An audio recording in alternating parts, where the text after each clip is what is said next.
This is Michael Beirut. I'm Michael Beirut. I'm a graphic designer. You might be familiar with his work.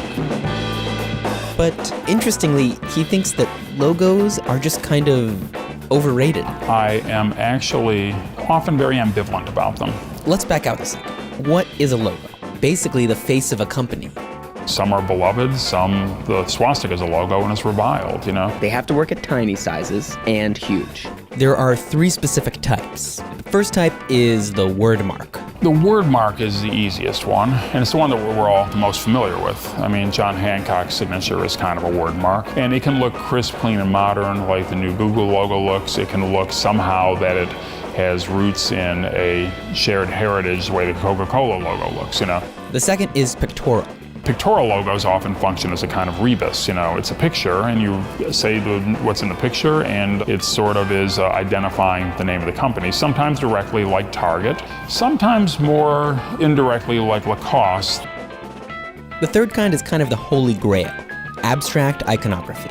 It's everyone's favorite kind of category because it just seems almost like magic, you know. As a designer, people come to me and they'll say, oh, I want like something like the Nike swoosh.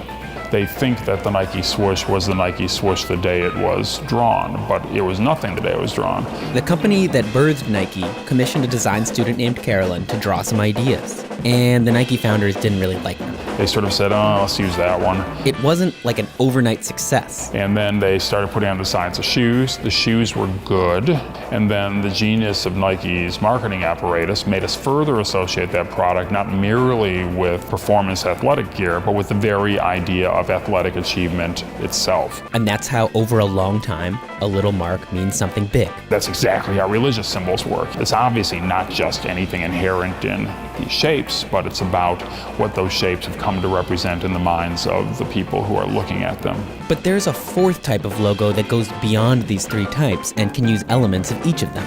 The logo system, a graphical framework that can have endless permutations. The first gigantically popular example of the logo system would be MTV. But Google's Daily Doodles are another great example of the logo system, a familiar mark that can also point to other ideas and issues. This approach all has to do with technological change. It used to be if a company was doing a logo, there'd be this military operation by which it would be inscribed on all their equipment and on their airplanes and their retail facilities, and gold pins and cufflinks would be made for the executive suite and put on spittoons and ashtrays and the top of the skyscraper in which they dwell and on everyone's business card, right? Nowadays, none of that's as important as an email signature or your Twitter avatar or the little thing that sits next to your URL. And those things are much more ubiquitous and they can be changed at the drop of a hat. Beirut used this system approach for his Hillary Clinton logo. We wanted to have a mark reflect the electorate and reflect the issues. Those simple forms that comprise the H with the arrow in it are actually designed to hold not just 2 colors, say red and blue, but any colors you want. The use of logo systems seems to be continually on the upswing now, probably because it allows the brand using it to expand the conversation beyond its own name. The logo kind of reminds people that that's what our priority is today. But at the end of the day, regardless of the shape, style, or system, it might not matter what your logo is. It really is about thinking of these symbols as being empty vessels in a way, and then you pour the meaning into them. So what's this all add up to? Basically, those fights people get in about new logos are pretty misguided. They think they're judging a diving competition, but actually all these organizations are in swimming competitions. It's not what kind of splash you make when you hit the water, it's how long you keep your head above that water. Logos need to have a long life, not win points in a discussion.